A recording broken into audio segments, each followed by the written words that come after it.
আত্রাই উপজেলার অবহেলিত রাস্তা ইসলামগাথী থেকে সমসপাড়া পর্যন্ত রাস্তা। আগের থেকে এরকম আসুক, যদি আমার এই কাজটা যদি করে দেয় আমরা সেই পক্ষে থাকবো। আসসালামু আলাইকুম সুপ্রিয় দর্শক শ্রোতা, বর্তমানে আমরা অবস্থান করছি আত্রাই উপজেলার জগদাস বাজারে। আমার পেছনে দেখছেন আমার ভাই ব্রাদাররা রয়েছে, তারা খেলতে যাচ্ছে রানীনগর। আর এই রানীনগরটি হচ্ছে আত্রাই উপজেলার একটি গ্রাম। আমরা যাব এবং সেখানে কিভাবে গেলাম এবং সেখানকার খেলার পরিবেশ এবং গ্রামের পরিবেশটি দেখানোর চেষ্টা করব। তো চলুন দর্শক শ্রোতা, শুরু করা যাক মূল ভিডিওটি।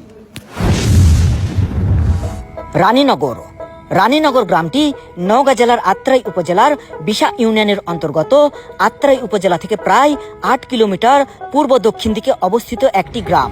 এই গ্রামটিতে রয়েছে একটি সুন্দর খেলার মাঠ, একটি সরকারি প্রাথমিক বিদ্যালয় এবং একটি উচ্চ বিদ্যালয়। গ্রামটির পূর্ব পাশে রয়েছে রানীনগর বিল এবং পশ্চিম পাশে রয়েছে আত্রাই নদী। এখন বাজে 4:17। আমরা জগদাস বাজার থেকে রওনা দিলাম। এখানে আমাদের ভ্যান চালক রয়েছেন রুবেল ভাই, তিনি আমাদের নিয়ে যাচ্ছেন। আর জগদাস বাজার থেকে আমরা শিকারপুর গিয়ে নামবো, সেখান পর্যন্ত ভাড়া হচ্ছে 5 টাকা। আমরা যে রাস্তা ধরে যাচ্ছি এটি হচ্ছে আত্রাই সিংড়ার রাস্তা। বর্তমানে যেই দৃশ্যটি দেখতে পাচ্ছেন এটি হচ্ছে জগদাস গ্রামের একটি দৃশ্য, খুব সুন্দর দৃশ্য। আর কিছু সামনে গাছ রয়েছে, সেই গাছগুলো দেখতে আরো চমৎকার লাগে, সেখানেও একটু দেখানোর চেষ্টা করব। আমরা বর্তমানে অতিক্রম করছি শিকারপুর গ্রাম। এই গ্রামের সামনেই একটু রাস্তা খারাপ রয়েছে, আমরা বেশ কিছুদিন থেকে দেখছি।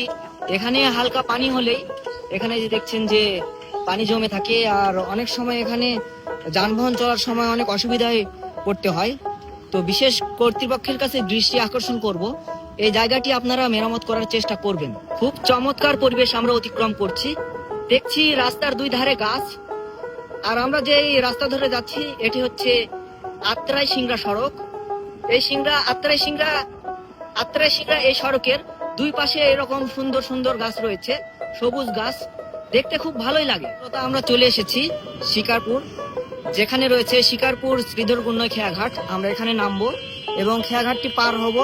পার হয়ে আমরা একটু উত্তর দিকে গেলেই রানীনগর গ্রামটি পেয়ে যাব। শ্রোতা, আমরা চলে এসেছি শিকারপুর, যেখানে রয়েছে শিকারপুর শ্রীধর গুন্নয় খেয়াঘাট। আমরা এখানে নামবো এবং খেয়াঘাটটি পার হব। পার হয়ে আমরা একটু উত্তর দিকে গেলেই রানীনগর গ্রামটি পেয়ে যাব। রুবেল ভাইকে আমরা বিদায় জানালাম। আমরা এখন পায়ে হেঁটে রওনা দিয়েছি। এখান থেকে প্রায় 200 মিটার পরেই আত্রাই নদী পড়ে, সেখানে আমরা যে শ্রীধর গুন্নয় শিকারপুর খেয়াঘাট রয়েছে সেই খেয়াঘাটটি পার হব। তো দেখছেন আমাদের এখানে দুইজন রয়েছেন, একজন বড় ভাই এবং একজন ছোট স্নেহের। তো আমরা যে আত্রাই নদীর বিশেষ কয়েকটি জায়গায় খেয়াঘাট দেখি, এই খেয়াঘাটের জায়গায় যদি একটি ব্রিজ করা হয় তাহলে কেমন লাগবে আপনার কাছে? ব্রিজ করলে তো আরো সুন্দর পরিবেশ হবে। সুন্দর পরিবেশ হবে, আমরা যাওয়া আসা সুবিধা হবে, জি জি, মানুষের সুবিধা হবে যাওয়া আসা, জি জি। তো এলাকার মানুষ চলাফেরা করে শান্তি পাবে। তো ইনশাল্লাহ সামনে যে নির্বাচন আসছে সেই নির্বাচনে যিনি এখানে নির্বাচিত হবেন, ইনশাল্লাহ এই আত্রাই নদীর উপর বেশ কয়েকটি জায়গায় আপনারা সেতু নির্মাণের চেষ্টা করবেন। আমরা চলে এসেছি শিকারপুর শ্রীধর গুন্নয় খেয়াঘাটের এখানে বিশেষ করে যে একটি বটগাছ রয়েছে, সেই বটগাছের কারণে এই খেয়াঘাটটি খুব সুন্দর লাগে। কারণ এখানে যে যাত্রীগুলো রয়েছে তারা এই ছাউনিতে দাঁড়িয়ে থাকে, আর চমৎকার একটি দৃশ্য আমরা যেমনটি দেখছি। আমরা এখানে দাঁড়াতে দেখছি যে খেয়া নৌকাটি আমাদের দিকে আসছে, আর এখানে আমাদের ভাইরাই যে বসেছে গাছের ছায়ায়। তো গাছের ছায়ায় কেমন লাগছে তোমাকে? সেই লাগছে, সেই জি, অনেক সুন্দর। তো এই খেয়াঘাটটি কেমন লাগে? অনেক সুন্দর, গাছের জন্য আরো ভালো লাগে। জি জি। তো আমরা এখন দেখছেন এই খেয়াঘাট থেকে এই নৌকাতে উঠছি।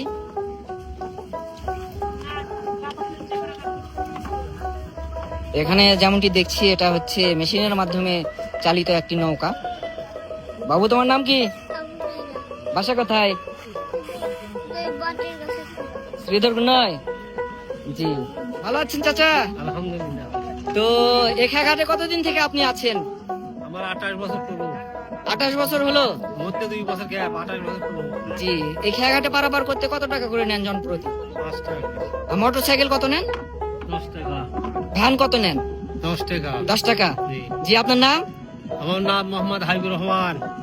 তো দর্শক শ্রোতা, আপনারা অনেকে তাকে চিনেন, অনেক সময় রিকোয়েস্ট করেন তাকে দেখার জন্য। তিনার বাড়ি এই শ্রীধর গুন্নয় গ্রামেই, আর এখানে তিনি দীর্ঘ 28 বছর থেকে আছেন, আমরা ঠিক যেমনটি জানলাম।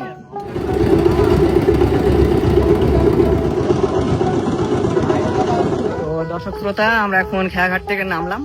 এখন আমরা পায়ে হেঁটেই রানীনগরের দিকে যাব। সেখানে সেই মাঠেই খেলাটি অনুষ্ঠিত হবে, আমরা সেখানেই যাচ্ছি। আমরা যেতে যেতে এখানে একটি মাদ্রাসা দেখতে পাচ্ছি। এটা হচ্ছে শ্রীধর গুন্নই দাখিল মাদ্রাসা। আর এটি হচ্ছে এরপরে যে স্কুলটি রয়েছে সেটি হচ্ছে রানীনগর উচ্চ বিদ্যালয়। সেখানে একটি সরকারি প্রাথমিক বিদ্যালয় রয়েছে। আমরা ঠিক যেমনটি দেখছি যে শ্রীধর গুন্নই দাখিল মাদ্রাসা এটি স্থাপিত হয়েছিল 1977 সালে। তো আমরা দেখার পর এই রাস্তা ধরে হেঁটে চলেছি। বিশেষ করে আমি হওয়ার পর থেকেই দেখছি এই রাস্তাটির বেহাল দশা। এই রাস্তাটি কেউ নজরে নেয় না। ইনশাল্লাহ এই রাস্তাটি এক সময় পাকা হবে সেই প্রত্যাশায় করছি। দেখছেন যে রাস্তাটির কেমন পরিবেশ। এই রাস্তা দিয়ে ভ্যান তো দূরের কথা, একটি বাইকও যেতে পারবে না, খুব কষ্টসাধ্য। আমরা ঠিক যেমনটি এখানে দেখছি, দেখছেন যে হালকা বৃষ্টি হচ্ছে, তার জন্য এখানে কেমন কাদা জমে গেছে। সোহাগ, তোমার কাছে কি মনে হয় এই রাস্তাটি কি সংস্কার হওয়ার প্রয়োজন? আসলে এই রাস্তাটি সংস্কার হওয়া প্রয়োজন, কারণ যে রাস্তার যে পরিস্থিতি, আসলে হালকা বৃষ্টিতেই রাস্তাতে হাঁটা চলাচল করা যায় না। জি, তো আমরা যেমনটি শুনছিলাম সোহাগের কাছ থেকে, এটা বিশেষ করে আমিও হওয়ারও অনেক আগে থেকেই এই রাস্তাটার এই ধরনের বেহাল দশা।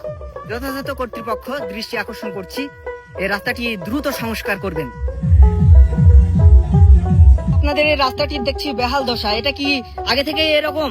আগের থেকে এরকম এই রাস্তার কাজ হচ্ছেই না, একদম কোনোভাবেই হচ্ছে না, কোনোভাবে হচ্ছে না। তো যারা ভবিষ্যতে নির্বাচিত হবে তাদের উদ্দেশ্যে যদি কিছু বলার থাকে একটু বলবেন। হ্যাঁ, আসুক, যদি আমার এই কাজটা যদি করে দেয় আমরা সেই পক্ষে থাকবো। ভাই, আমাদের এই রাস্তার জন্য অনেকদিন থেকে আমরা চেষ্টা করছি। পাকিস্তান পিরিয়ডে এই রাস্তাটা কাটিছে, আজ পর্যন্ত আমরা এই রাস্তার কোনো সুরাপ পাচ্ছি না। রানীনগর থেকে সমাজপাড়ায় রাস্তা দ্রুত কাজ চলা লাগবে। আমাদের রাস্তা দিয়ে কোনো যানবাহন যাওয়ার কোনো পরিবেশ নেই, এবং একটি অসুস্থ লোক যদি আমাদের যদি অসুস্থ লোক যদি থাকে, সেই লোকের যে আমার করুণ অবস্থা, এর অবস্থার কথা আর মনে করেন যে শেষ নেই। আমরা এখন অবস্থান করছি রানীনগর বাজারে। এখানে বেশ কিছু দোকান রয়েছে, তার মাঝে আমরা এখানে একটু বিরতি নিলাম। এখানে আমরা চা পান করব। দেখছি যে ভাইয়া চা বানাচ্ছেন।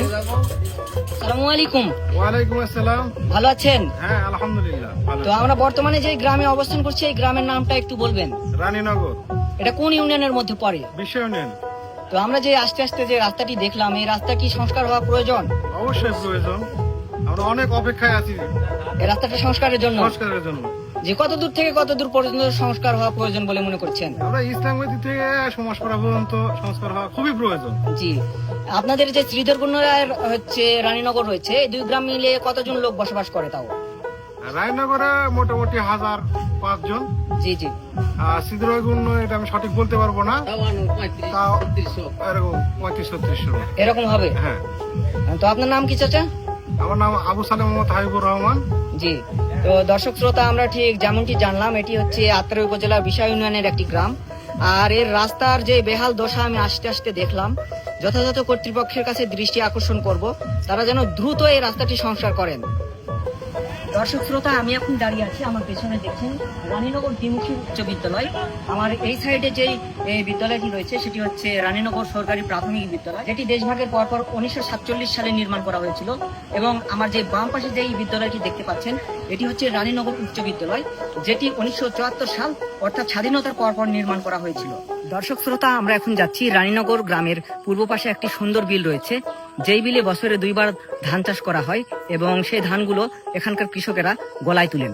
আমরা যেতে যেতে দেখছি এই রাস্তায় অনেক কাদা জমেছে, যার কারণে যতদূর পর্যন্ত আপনাদের দেখানো সম্ভব হবে ততদূর পর্যন্ত দেখানোর চেষ্টা করব। দর্শক শ্রোতা, আমরা দেখতে পাচ্ছি রানীনগর গ্রামের পূর্ব পাশে একটি খুব সুন্দর একটি চমৎকার একটি বিল দেখতে পাচ্ছি। এখানে অনেকে দেখছি যে ধান লাগিয়েছে জমিতে। আর এই যে দূরে একটি বটগাছ দেখতে পাচ্ছি, আমার কাছে খুব চমৎকার লাগছে। এখানে সম্ভবত কৃষকেরা যখন হাঁপিয়ে পড়েন তখন এই গাছের ছায়ায় তারা জিরিয়ে নেন।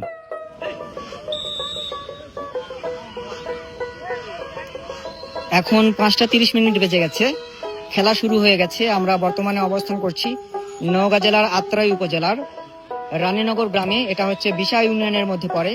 এখানে প্রায় বিকেলবেলা করে ফুটবল ম্যাচ অনুষ্ঠিত হয়। এখানে দেখছি যে উৎসুক জনতারা তারা খেলা দেখছেন। আর আজকে যে খেলাটি অনুষ্ঠিত হচ্ছে রানীনগর বনাম ইসলামপুর। আত্রাই উপজেলার এই রাস্তাটি দ্রুত সংস্কার করা হোক, এই প্রত্যাশায় বিদায় নিচ্ছি। মোহাম্মদ নওয়াজ শরীফ, ফেসবুক পেজ আত্রাই উপজেলা।